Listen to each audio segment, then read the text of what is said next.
Good morning, everybody. I have recovered my voice, sort of. I hope I don't lose it again. The readings today, of course, like every Sunday in ordinary time, they form they can be reduced into a few important items. And today, the first reading starts with a hopeful message about the kingdom and the great news about the kingdom of heaven that will be brought to every people and shall be proclaimed. His glory shall be proclaimed, and it will be brought by a small group, not necessarily big groups, rowdy groups, but small groups who are faithful. And the Lord's vision is to gather nations of every language. That's the hopeful part. In the second reading, in the letter to the Hebrews, we are told about a reality that we cannot run away from. That is human pain, human suffering. Without looking for it, we get sick, we falter, we resort to failures, we don't succeed in all our endeavors. But the letter writer to the Hebrews tells us, do not disdain the discipline of the Lord. And the clincher is the statement that says the Lord chastises whom He loves. That is a reality we all need to face, all of us. There is the crisis of limits, and the crisis of limits has to do with more than just midlife crisis. Life will have to end, and the riches of the Discayas and the Gardor, I can't remember their names, and the DPWH and the senators and the congressmen who've been stealing the anti-flood, DPWH pa lang yan, tsaka Senado at Kongreso. Paano pa yung BIR, paano pa yung Bureau of Customs, paano pa yung Department of Health, and so many others. So, shall we accept this? Wait until I go to the gospel. In the gospel, we are told that a man, or it doesn't say whether it's a man, but somebody asked the Lord a non-question. Lord, totoo ba ang kukunti lang maliligtas? Nag-chismis pa, no? In research, it's called a leading question. It's a non-question, because that question can already contain the answer. Lord, will only a few people be saved? So if the one being asked a question is a Filipino who always wants to please others, then I'm sure the answer will be yes, only a few will be saved. Ang Pinoy kasi pag tinanong, titingnan yung nagtanong, huhulaan ko anong gustong marinig ng nagtanong. Totoo bang kukunti lang maliligtas? Titingnan ng Panginoon. Ikaw na nagsabi, yes Lord, kukunti lang. It's a non-question. The Lord didn't answer that question. Para mga estudyante ko over the past 50 years, may mga estudyante akong kunyari nakikinig pero nag-ML. May computer sila yung mga yayaman. May computer, may laptop. Tapos kunyari titingin sa akin every 10 minutes, every 15 minutes. And they come up with a question which is a non-question. May maitanong lang. May masabi lang para patunayang nakikinig ako, Father. So ang tanong, will only a few people be saved? The Lord dismissed it as a non sequitur, irrelevant question. And so the Lord answered differently. Strive to enter through the narrow door. So what do we have here? You know, some psychologists are now unanimous in saying that we live now in an age of collective stupidity. Ulitin ko yan para masaktan tayo lahat, pati ako. We live in an age of collective stupidity. Pag nakita niyo yung viral, yun na yung totoo. What is viral is true. What has so many likes becomes proper. What gets so many engagements is right. What is popular is right. So pag sinabi ng SMNI, kaya tinanggal ang ABS-CBN ipinalta ng SMNI. Pag sinabi ng SMNI ang balita, ayun na yun. yun na yun. Pag sinabi ng GMA7, surprisingly tahimik ngayon ang mga GMA7 tungkol dun sa mga bayarang mga journalists. Napansin nyo ba? Tahimik ang GMA7, tahimik ang Rappler, tahimik ang mga iba pa. That means tinamaan ni Vico, tinamaan ng magaling. Okay, so we live in an age of collective stupidity. What is viral is passed off as truth. What is popular is considered right. What gets more likes and engagement is deemed proper.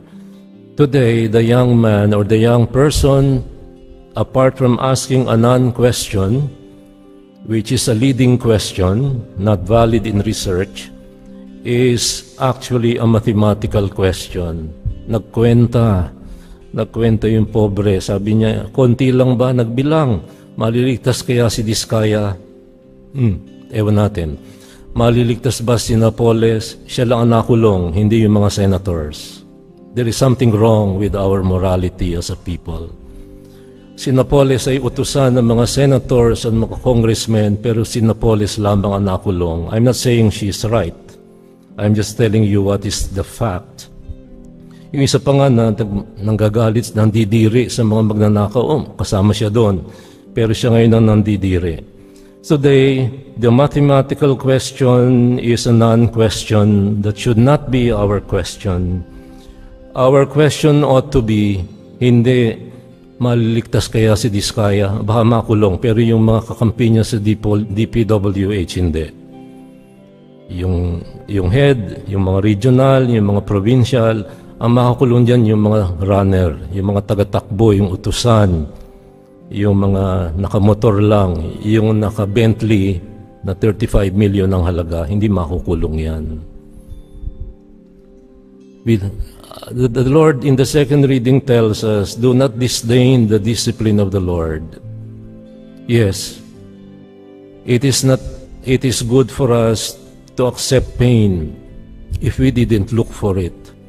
But if we looked for it because we elected thieves and family dynasties, 113 provinces out of 139 are ruled by family dynasties. It is wrong. Tanggapin mo na ang kalpalaran mo, mahirap tayong bayan. Mahirap tayong bayan ay bakit mayroong 40 ang kotse na lahat ay imported? Na naging contractor ng DPWH. Bakit wala pa akong nakitang politikong mahirap? Wala pa akong nakitang senador na naghihikahos. There is something wrong in our values. We ask mathematical questions. We don't ask the real question. And so the real question is, will I be saved, Lord? And the Lord tells us today what it means. Go through the narrow door. And going through the narrow door means, yung porsyento mo, huwag mo nang kuhanin. Hindi mo pinaghirapan yan. Pumirma ka lang. What about going through the narrow door? Yung iyong attitude ng katakawan, unli greed sa Pilipinas, you have to diminish that. You have to get rid of a great deal of baggage. And that means you and me, jealousy, lust, apathy, excesses, pride, lahat ng sobra, lahat ng over, lahat ng uber. Marami tayong mga salita ngayon na hindi ko maalaala mga ginagamit na salita ng mga digital natives. Marami silang ginagamit na salita na hindi ko maintindihan. Kaya tabogo, tanga, bobo, gago, engerts, engot, at kung ano-ano pa. We have so many terms, but the bottom line is this. When we bring so much greed, so much pride, and so much belief in yourself, and the great effect of the great age of stupidity, three things: populism, polarization, post-truth. Populism, identity politics, ay, DDS ako, ay, Bisaya kami, DDS kami, Kakapampangan kami, Delawan kami, ay, Manilen, taga Manila kami, Manila, Marcos kami. Identity politics. The world is divided between, well, in America it's the Republicans and the Democrats. I don't care about them. But the problem is, their decisions affect us. Their decisions affect you and me. And we are fighting wars that are proxy wars. The gray warfare, hindi nga gumamit ng bomba pero merong water cannon. And if you get hit in the eye, you'll get blinded. Yung 4 na nahulog na Chinese nung nagbanggaan ng kanilang sariling barko, hindi nila hinanap. Pinoy ang naghanap, hindi rin nakita. They don't care for lives. They don't care for human life. But they talk about traditional values all the time. They talk about traditional values, but they choose the value they want to hold on to. The age of collective stupidity. We believe what we see in TikTok. We believe what is viral. The question of this young person, Lord, kokonti ba maliligtas? The Lord used that as a teaching moment. Strive through the narrow door. That's how you get saved. Therefore, the mathematical question should be rephrased. That's a leading question. It is a wrong question because salvation is not about percentages. It's not about ratios. It's not about mathematical formulas. It's about attitude. It's about personal responsibility. And therefore, the question should be, Lord, what should I do to get saved? Ang tanong, kung ating tanong ay maliligtas ba si Napoles, si Diskaya at yung mga nagnakaw ng 1.9 trillion pesos in the last few years, it's a non-question. It's the wrong question. Ang dapat natin tagutin, kasama ba ako doon? Kasama ba ako sa Department of Immigration na nagbigay ng fake visa sa mga in-check? Ako ba yung binayaran sa Bureau of Customs para ma-facilitate yung mga papeles? Ako ba yung nagbayad sa jeep? Ako ba yung nagpa-park sa tapat ng gate? Nilalansi kami para magalit kami. Paglabas namin sa gate, nakabara. Kasi daw, nagdo-donate daw naman sa simbahan. So, ang tanong natin is not the question of that young person. Will only a few people be saved? Let's personalize it. Lord, will I be saved? Do you pass through the narrow door? Do you get rid of excess baggages? The road that leads to salvation is very narrow, and that is why so few get through it. We do not talk, and in the end, since salvation is not about percentages and ratios and algebraic formulas and arithmetical sums, it has a lot to do about attitude. It has to do with personal responsibility, and therefore we cannot talk about ballpark figures, more or less.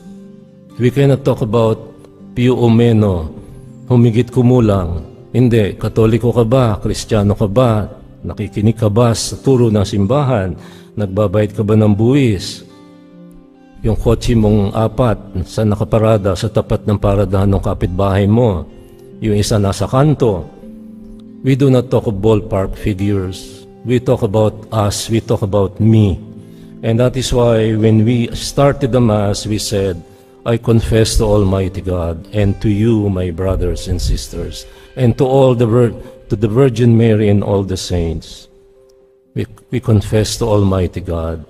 Because what makes us worthy to fall in line and share in the gift of the body and blood of the Lord is our attitude, it's our accountability, it's our personal responsibility, and it is not more or less. You're either honest or you're a crook. You're either a good citizen or you are one of the politics of fandom. DDS kami, Delawan kami, Penklawan kami. Politics of fandom.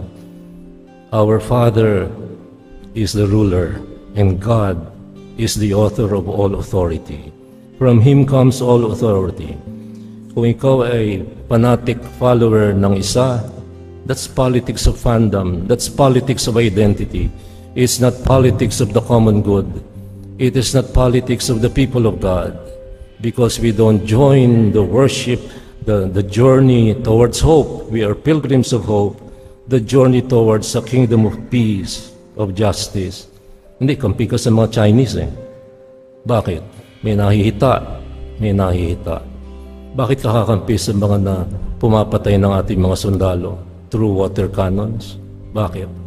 Kasi may nahihita. Then you are a crook. Sino ang naghalal sa mga family dynasties? 8 magkakapatid ang nasa senador. Next election, di 16 na. O di sila lang lahat. Pag hindi natin ginawa nararapat, which is not politics of fandom, politics of fanaticism, politics of identity, not a politics of the common good, and going through the narrow door and shedding off all excess baggages of pride, of selfishness, of greed, it's hard to go to heaven. But the Lord, who is merciful from the first reading, tells us He wants all people to be saved. And He has sent His prophets to gather people from every nation, every people, every nation, because God loves us all. And this is hope in earnest.